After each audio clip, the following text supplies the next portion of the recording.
Hello, and thank you guys so much for joining me this evening. My name is Melissa Mullan, and I'm a lead advisor here at Hartford Financial Group. There is a little chat box as part of the GoToWebinar format. On my screen, it is on the right side. Feel free to use that if you have any questions along the way. Some general questions I may be able to answer. If they're more specific, we may need to take that offline and follow up with a phone call. So it's always good to include your personal information. If someone wouldn't mind just drop in a little message in the chat to let me know that you can hear me, that would be lovely. And I also have shared my screen that has some information here. A question: in life, would you rather be early or delayed and pay a penalty or get a bonus? So that's something to think about because we'll come back to those questions during our presentation this evening. So we are right at 6 o'clock, so I am going to go ahead and get into the meat of everything. Let me just set up my screen here. All righty, so this is really going to focus on what you need to know about retirement income and specifically Social Security. Again, my name is Melissa Mullan. I have been with Hartford Financial Group for over 20 years, helping in a variety of ways, including being an investment advisor, giving financial advice, and a big part of folks' retirement income is Social Security. So, that's really kind of what we want to examine and take a look at this evening. I'll give you a little history on Social Security. I think this is an interesting little story because the Social Security system is over 80 years old. So to give you an idea of where it started from, this is back in sort of the Great Depression. Social Security really came out of that. Before the Great Depression, workers were, if they were lucky, sort of graduated into token jobs where they'd work at a reduced pay, and just get sort of a reduced pay for the rest of their lifetime. So not everyone had that option. So then, our country goes into this Great Depression and we saw poverty just completely grow against Americans, including the elderly, right? So a large number of elderly went into poverty and were really in bad shape. So what happened was, these folks were not self-supporting. So this really led to the formation of the Social Security system. And the Social Security Act was signed into law by President Roosevelt in 1935. It was actually in August of 1935. So several provisions for general welfare were included in the new act. It was really a social insurance program, of course, designed to pay retired workers at the age of 65 or older, sort of this continuing income after retirement. And so that's, it started out being sort of a simple system, and then it kind of grew from there and became much more complex because down the line, we started seeing other options where we could retire early and get a reduced benefit, or retire later, delay our retirement, or our claiming Social Security, and get a greater benefit. And then cost of living allowances. So what's cost of living? We call it COLA sometimes. That's really where your Social Security goes up a little bit over time because inflation goes up and our money just doesn't go as far. So all of these different things were sort of added. And so one study was done and it looks at, all the different potential claiming possibilities for a couple. And it came up with like 18,000 different ways that a couple could claim Social Security. That's a lot, kind of boggles the mind. my hope this evening is to give you some of the information you need to find the one strategy that you're going to use to file for Social Security, or at least get you to start asking the appropriate questions to have a professional like myself or some of the other professionals on my team to be able to help work with you, looking at how Social Security fits into your whole retirement income and what that best one claiming strategy is for you and a spouse. So let's take it away from there and we'll dive into some of the information in the slideshow here. And, you know, if we don't make the right decision when it comes to Social Security, sure, we could be hurting our retirement. And the fact of the matter is, we could be leaving money on the table, right? So there's definitely a financial side to Social Security benefits. So we talked about all those different, possibly thousands of different claiming strategies. And, you know, the decision you make as far as when to file for Social Security is going to really impact your entire retirement. So we need to be very cognizant of that and understand the pros and the cons and feel really confident in our decision. It will impact both you and a spouse if you are married. The other thing that we'll talk a little bit about in this presentation is the Social Security system is not bankrupt. It is handled by a group of trustees. We're going to talk about that in a little bit. And there's likely going to be some tweaks and changes to Social Security like we've already seen in the past, and we'll likely continue to see that in the future. But it is not at all bankrupt. And I do believe it is going to be part of your retirement income, and I believe it's going to be part of my retirement income when that time comes. I feel like we used to see folks just kind of march to the Social Security administration building when they went to retire, not really think about it and pool their benefit. It's really nice that I'm seeing more of that baby boom generation really ask the questions sort of about how the heck we can maximize your benefits. So, you know, these are all questions that I know that you have on your mind, and it's our goal to really have those answers for you.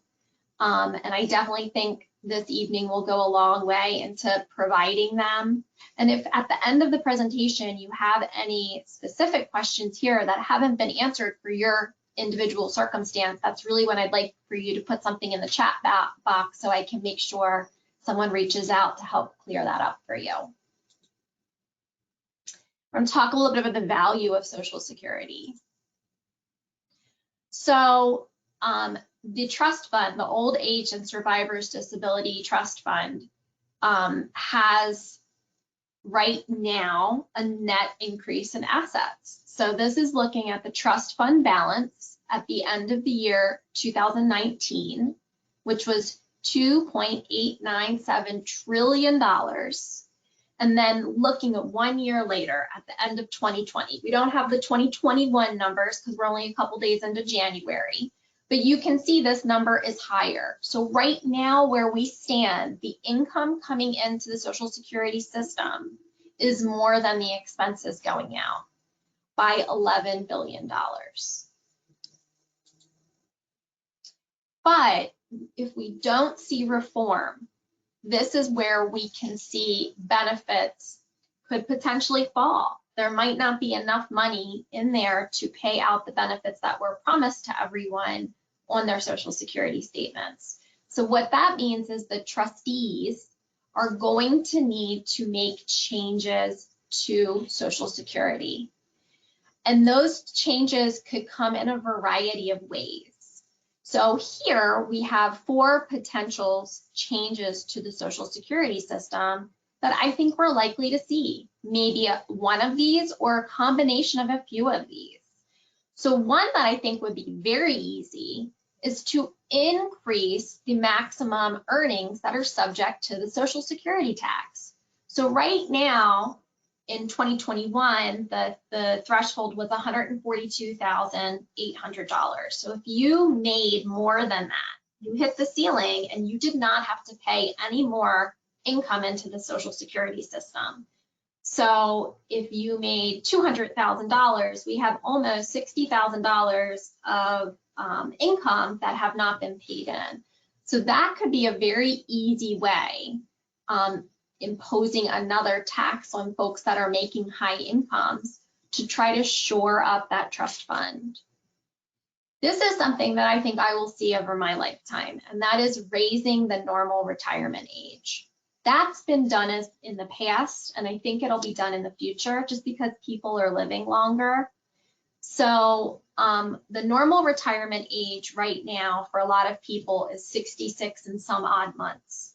It's 66 for folks that are born between 1943 and 1954.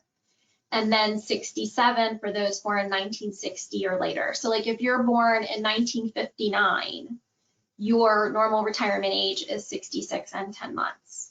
And so you'll see that kind of in those in between 1954 and 1960 birth years. And that's because, you know, when we had first chatted, I told you a little bit about Social Security history, and the first normal retirement age was 65. Well, that changed. And I think it's going to change in the future. Now, I looked back to see like who was impacted by that. And folks were in their 40s who started to get impacted by that change. So my point there is the closer you are to the cusp of the retirement, the less likely I believe that you are going to be in risk of seeing that change. But I definitely think that we're going to see that age march up for folks. Another option could be lowering benefits for future retirees, or just reducing the cost of living adjustments. And I know there's some thought of how to change the way that cost of living adjustment is being evaluated. But for baby boomers, you know, it's unlikely that your benefits are going to be subject to this reform. So I continue to utilize Social Security when I'm putting together financial plans or retirement income plans for folks. One of the things that we do in the planning process is we will put that COLA, that rate that we see Social Security increasing over time, we put that as less than inflation. And that puts more pressure on assets to make up for that shortfall. So let's see if we can clear up a little bit more about Social Security. It is inflation protected income. So you paid the premium in every paycheck. So we really do need to be mindful about when we claim it. So this is pretty neat. This talks about kind of the cumulative benefits of Social Security. So this looks at a person who has a 2% cost of living adjustment each year. So what that means is their Social Security goes up by 2% each year. And we're assuming that that Social Security benefit is $2,000 a month. So it's going up a little bit every year by 2%. And so if this person lives and collects Social Security for 10 or more years, they could receive, you know, over $275,000 in Social Security benefits. It's a lot of money. And if they live 30 years, which 60s into your 90s could happen for a lot of people, this is potentially $1 million decision. So we don't want to take that lightly. And this is pretty cool. It shows you, based on that 2% increase, what that $2,000 could grow to in 10, 20, or 30 years. So how much you will get, like in our example, we use the hypothetical $2,000 a month. It really depends on how much you've earned over your working career and when you apply for Social Security. So the age you are when you apply for benefits. Because remember, if we apply early, we get a reduced benefit, like at 62, for example. If we apply late at 70, let's say, you get an increased benefit. If we apply at our normal retirement age, we get that benefit that's highlighted very big on our Social Security statement. So this is a pretty in-depth calculation. Again, if anyone wants me to go over this in detail, I'm happy to. Just drop a little comment in the chat box. It's usually more information, quite frankly, than anyone really wants. The takeaway here is there's a complex formula for how Social Security benefits are determined, but the big takeaway is that the way that the formula works, the lower income folks will have a higher replacement ratio from Social Security. So someone making $30,000 a year is going to proportionately to their income have a higher Social Security benefit, proportionately, not in dollars, percentages, than someone who made $200,000 over their working career. And that's because the first $996 of the formula is giving a 90% weighting. And then you can see for each earnings that are increased in our average index monthly earnings, the percentage decreases to 32 or 15. So this takes you through a little calculation about what that looks like.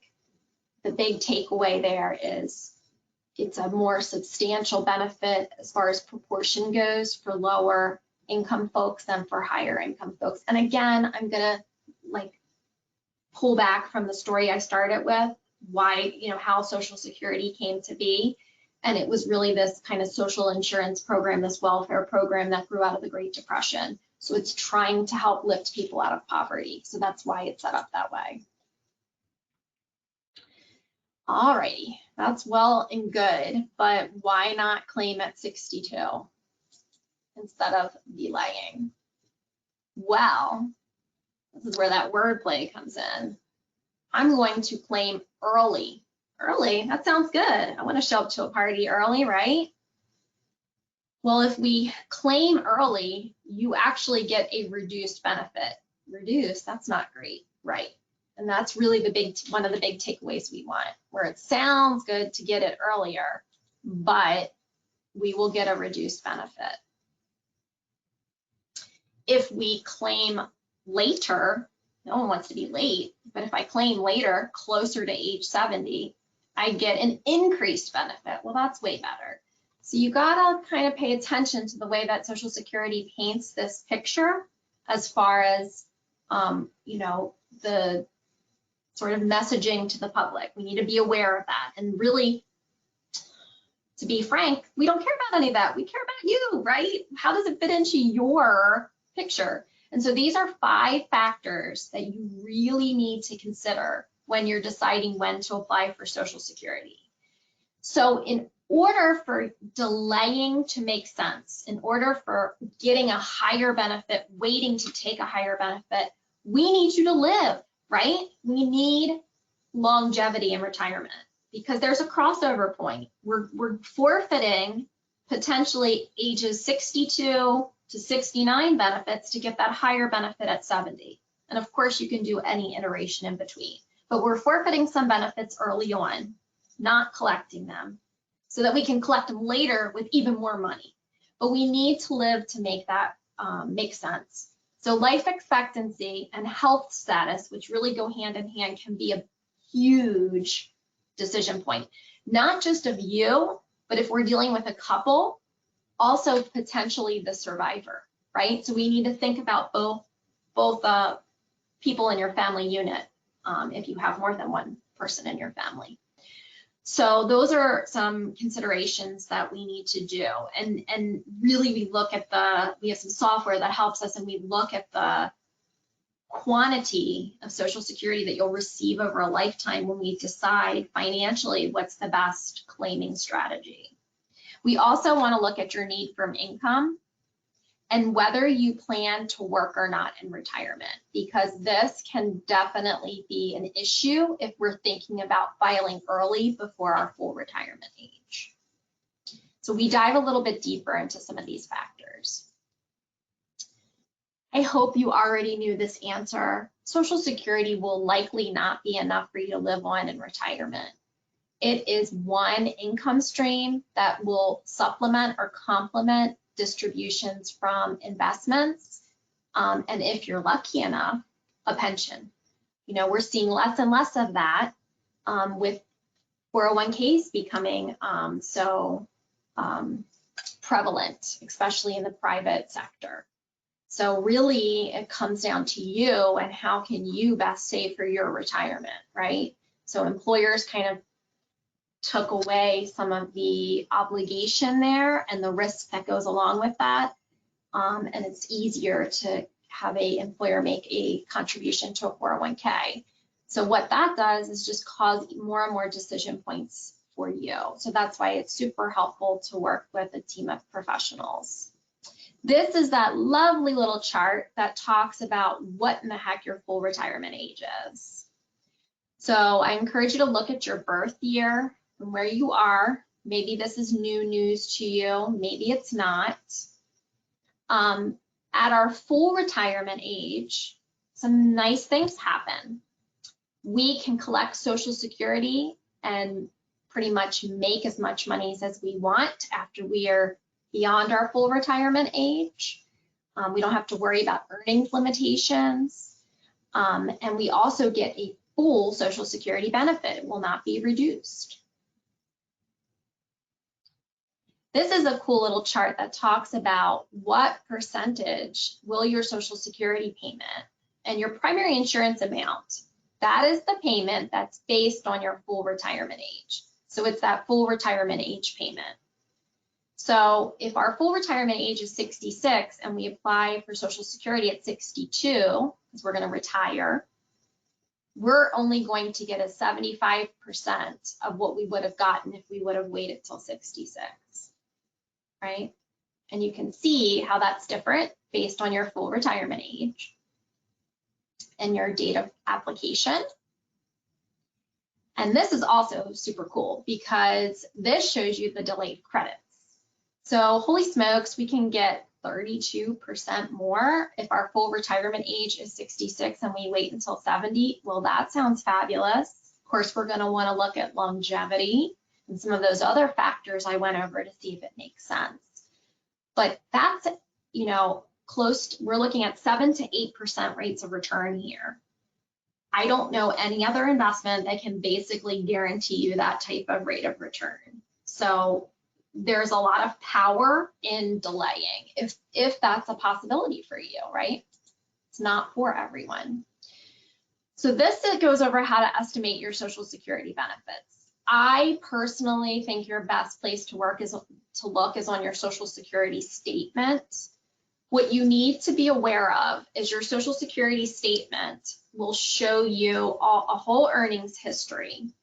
You want to look, it's one of the, I want to say like the 4th page in, I believe, year by year, you know, so it'll show you if you're like me when you were, you know, just a new teenager working at a daycare center or wherever you guys worked, all the way up until your current earnings. You want to look at that and make sure every year looks correct. I have come across clients who have found holes in their Social Security statement because old employers did not provide the information to Social Security.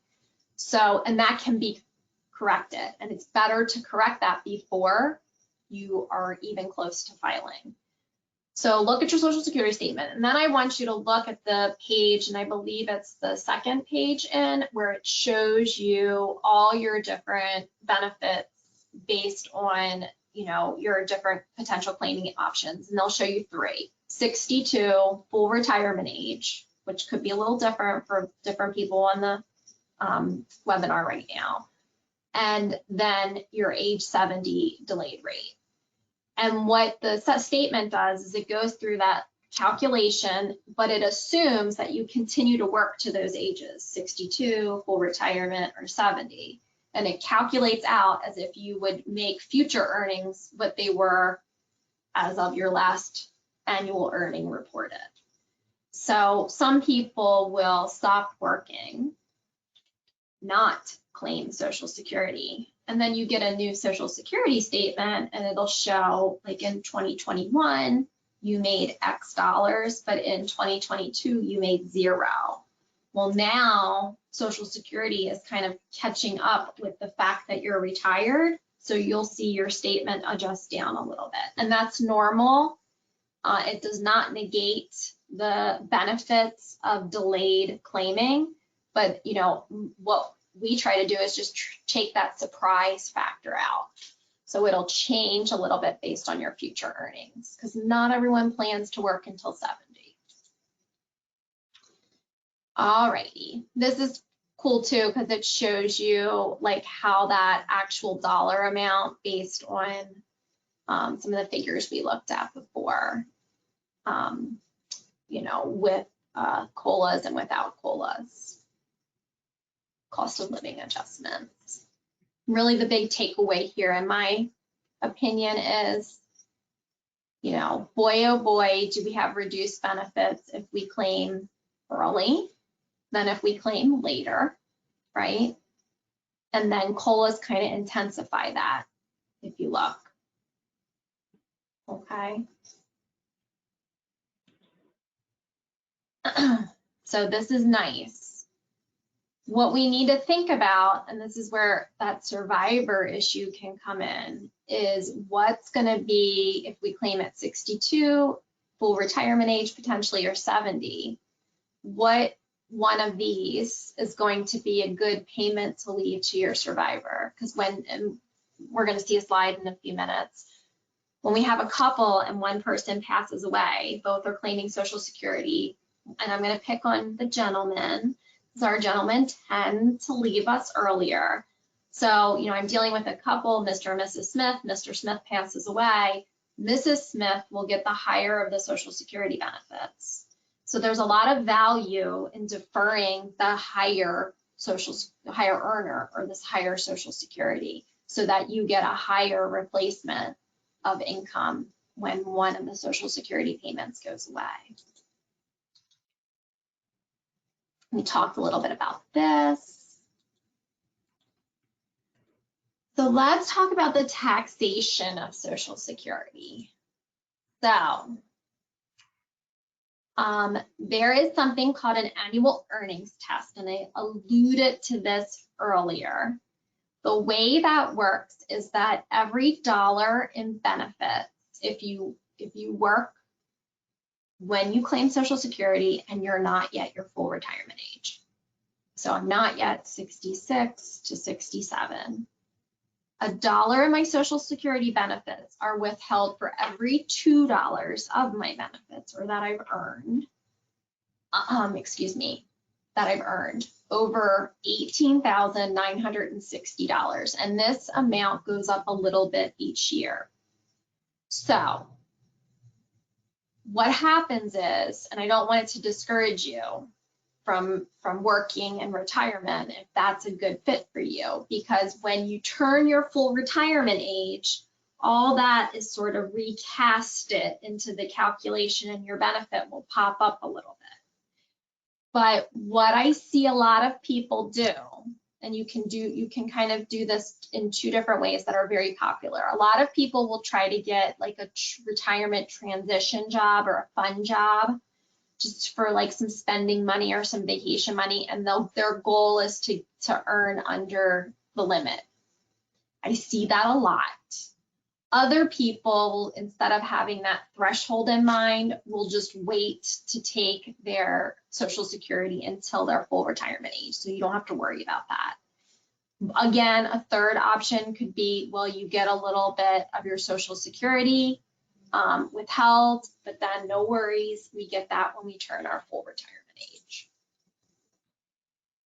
This is really the meat of the taxation. Some people think of this annual earnings test as a tax. This is true taxation of Social Security.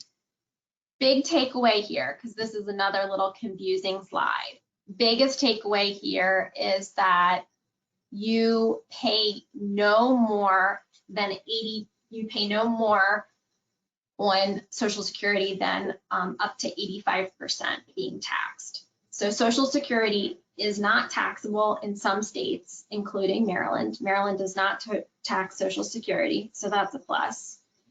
Of course, we make up for it in other taxes, but For the federal side, only up to 85% of your Social Security will be taxed.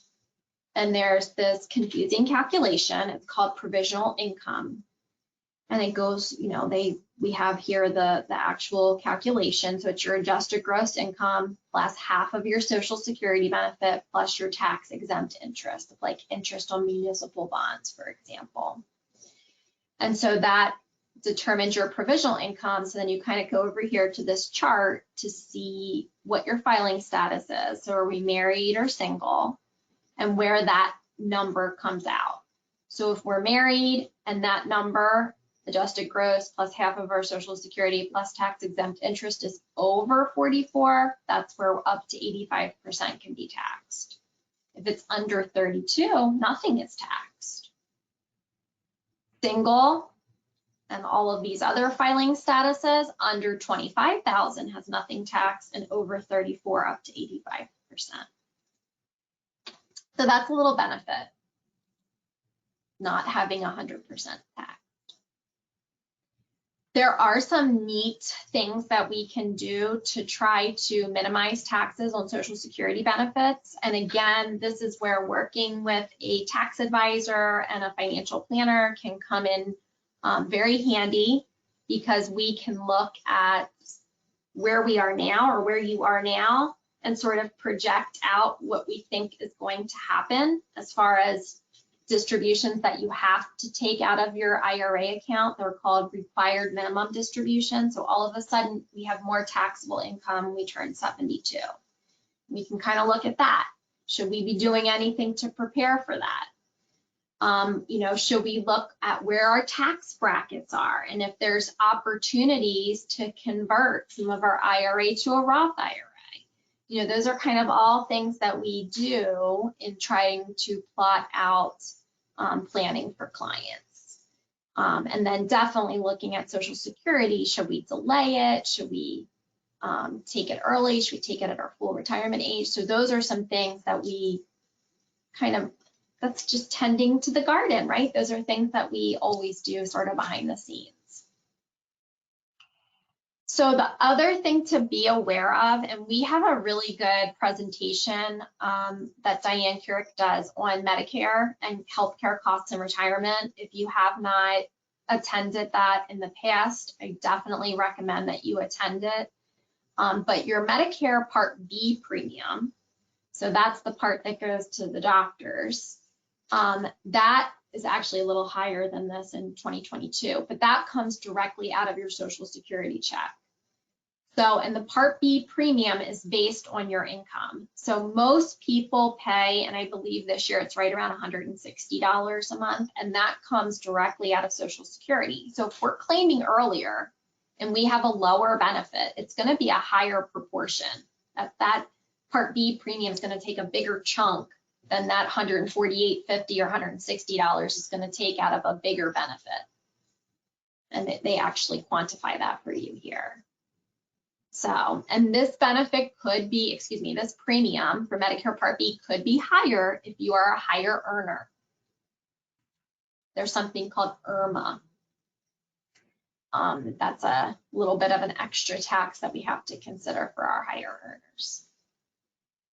So, when to apply for Social Security, and these are all things that you need to think about, right?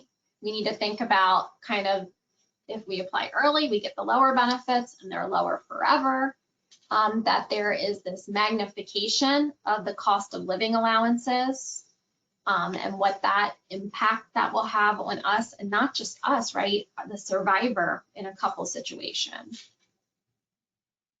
We talked about the Medicare premiums, we talked about the earnings test, and that shouldn't be a deterrent from creating another income stream through work and retirement. And again, got to see how that factors into your picture of retirement for you. It works quite well for some people, but I don't know if that's appropriate for you.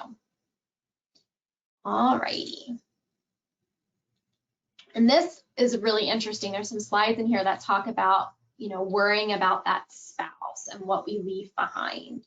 So let's take a peek at some examples here. So this walks us through an example with John and Jane. You can see their primary insurance amount. So remember that's their Social Security amount at their full retirement age. If Jane applies at her full retirement age, her benefit will be $1,000. And you're like, what? It says here 800. What the heck does that mean? Well, there's a pretty cool spousal benefit that says that Jane can get half of John's benefit at her full retirement age.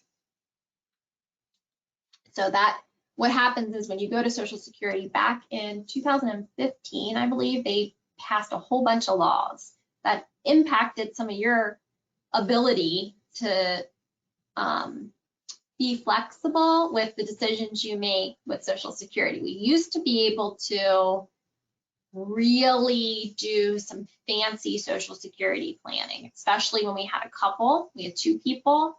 We could kind of switch benefits on and off and have one claim on the other's benefit and then hop over to the other. We cannot do any of that anymore. All of that went away with some legislation. So when you go to Social Security, when you file for Social Security, you're going to be considered like a deemed filing. And so what that means is Social Security is going to look at all the benefits available to you. It's going to look at spousal benefits, any widow or widower benefits, and your own benefit. And then it's going to say, okay, well, this is the higher benefit. So John's benefit was higher. He gets the $2,000 a month. Jane had $800, or she has $1,000 from John. The spousal $1,000 is higher. She's going to get that. There's no play in the system anymore. So there are some rules with the spousal benefits. The higher or primary worker or higher earner has to have filed for benefits. So John would have had to have filed. And the spouse, Jane, has to be at least 62. Remember, if she files at 62, even though she's not taking her benefit, she's taking John's benefit, it's not going to be $1,000. It's going to be less because she's taking it early. She needs to wait for her full retirement age to get the full benefit. There's also not any credits on spousal benefits. So we don't get any benefit for delaying a spousal benefit beyond our full retirement age.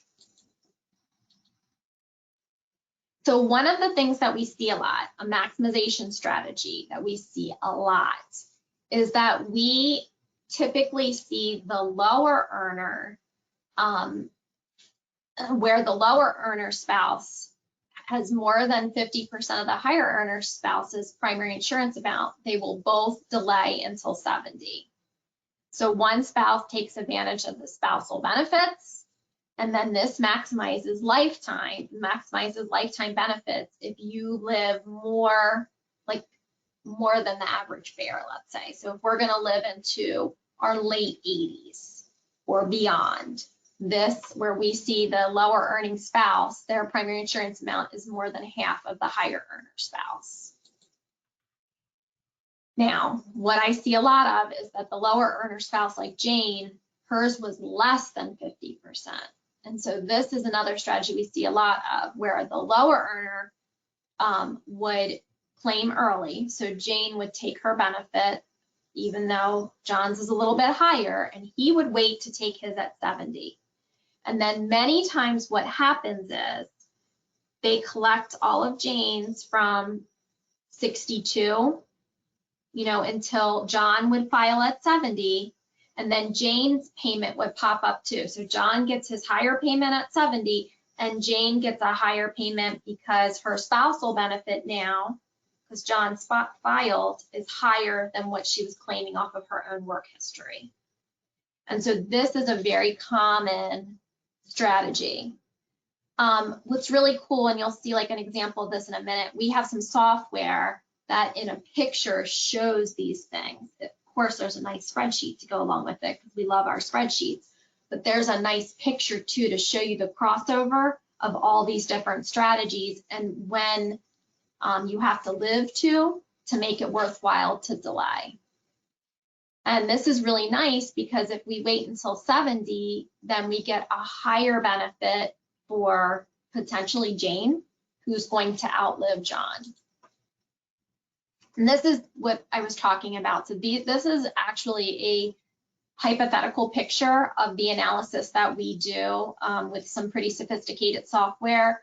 So in this illustration, you can see there was 5 different, you can see that through the different colors, 5 different scenarios that were reviewed. There's the crossover point right here where you can see delaying really makes a material benefit. And then it's quantified what is the lifetime benefits or the cumulative benefit of each claiming strategy, and what is our first year survivor's income looks like. So what would Jane's income look like the first year that John passes away? And you can see it's very different, very much lower here and higher here because we're taking early versus delaying. And then of course, all the lovely spreadsheets that go with that. So this is going to talk a little bit about widowed and divorced benefits. So you can be eligible for survivor benefits or divorced survivor benefits or divorced spouse benefits that could potentially increase your check. There are some things to consider though. So your survivor benefit does depend on when the deceased spouse originally claimed their Social Security benefit. If they claimed before their full retirement age, the survivor benefit will be limited. If they claimed after their full retirement age, the survivor benefit will get those delayed benefits. So again, that power of deferring that we kind of alluded to quite a bit in the presentation. We also need to look at the age in which the widow claims a survivor benefit when we're dealing with a survivor benefit. So if that widow claims before full retirement age, you get a reduced benefit. If you claim at full retirement age or later, you get the original benefit. So no delayed credits there. And then this walks us through an example with Joe and Julie. So they're married. You can see their benefits here. Joe passes away, notified Social Security, and Julie's $1,500 benefit is replaced by a $2,800 survivor benefit. So remember I had said we have 2 people in our couple, Joe and Julie, $2,800 a month, $1,500 a month. What happens? Joe passes away and his benefit that's higher slides over to Julie. But she loses the $1,500 a month. She's not getting 2 benefits anymore like she did when Joe was alive. She just gets 1. And so this takes us through some benefits of delayed claiming in that situation, right? So if Joe waited to claim until 70, instead of the $2,800, he gets a little over almost $3,500 a month. And then Julie's survivor benefit is a higher amount. So that's helpful because she doesn't have her Social Security benefit anymore. So it's replacing more of her income. And it could really be helpful if she lives to be a little old lady. So rules for survivor benefits. The couple had to have been married at least 9 months at the date of death, unless it was an accident. Survivor must be at least 60, so this is different, not 62, 60 for a reduced benefit or 50 if disabled. And again, it reduces if we claim it at 60. You have to be that special full retirement age for the full benefit. The survivor benefit is not available if the survivor remarries before they're 60 or 50 for a disabled survivor, unless that marriage ends. Whoop. And divorced spouse survivor benefits are only available if the marriage lasts 10 years or more. Divorced spouse benefits, we talked about they're the same as spousal benefits if the marriage lasts 10 years or more. This is a big thing to be aware of, this 10-year time period. And then the person who's receiving the divorced spouse benefits cannot remarry. So if you're claiming a divorced spouse benefit off of an ex and you get remarried, that benefit goes away. The ex-spouse has to be at least 62, and if the divorce was more than 2 years ago, the ex-spouse does not need to have filed for benefits. So all of that is super helpful. What's also very interesting is that you can have more than one person claiming Social Security benefits. So if we have a person that has two ex-wives or an ex-wife and a current wife, you could potentially have 3 people claiming Social Security from that person. The person, the ex, and the current spouse. It's crazy, but it's true. And more than one ex-spouse could file on that person. So it could be even more than that. So rules for divorced spouse benefits, more than one ex-spouse, this is what I just said, can receive benefits on the same worker's record. The benefits paid to one ex-spouse does not affect or impact any paid to the worker, the current spouse, or other exes. And of course, it stops upon remarriage of the person collecting the benefits, not the ex-spouse potentially. Yes, this is very complicated. That's why we can help with some of that. So we're coming back to our brain teaser, and I think I sort of explained this through the presentation. We'd rather be early, but not when it comes to Social Security potentially, right? Because we'd rather get a bonus than pay a penalty. So a little play on words there. And this goes over some of the things that we had talked about in the presentation, sort of some of our key insights there. Just drop a little note in our chat if you have any questions or concerns. Happy to answer any of those. So, I believe not just that everyone needs a personalized Social Security claiming analysis, but everyone needs a personalized retirement income plan. And Social Security is one part of that retirement income plan. So if you feel like you need help with that retirement income plan, please drop your contact information in the chat box, and we can make sure that we collaborate, because you know, one of my goals with my career is to help people feel comfortable and confident. So we want to try to help everyone get to that point. And these are other sources of retirement income, right? So we talked about how Social Security is not going to cover everything. We need to look at how it's going to work with other income sources. And then we also need to be aware of the tax ramifications, because a lot of these other income sources and Social Security come with tax ramifications. So we need to be conscious about it and have a plan for it. Please do not rely on Social Security to help you make decisions on when to file. I've actually had clients get wrong information from Social Security before, which is shocking and hurts my heart, but it has happened. So in life, I'm one of those folks that like to measure twice and cut once. So what we want you to do is use that time to measure twice, and working with a financial professional, get together a game plan that you feel comfortable and confident in, then go to the Social Security Administration and file. It's very interesting. They've really been pushing people to file online. I have seen a lot of success with that, but I've also seen a couple times where the online system didn't work super great. So, you know, just be aware of that. And I do think, like a lot of our other institutions, namely the IRS, that there has been some COVID-related personnel issues that there's probably some understaffing right now. So remember, we can help answer all of these questions that you may have.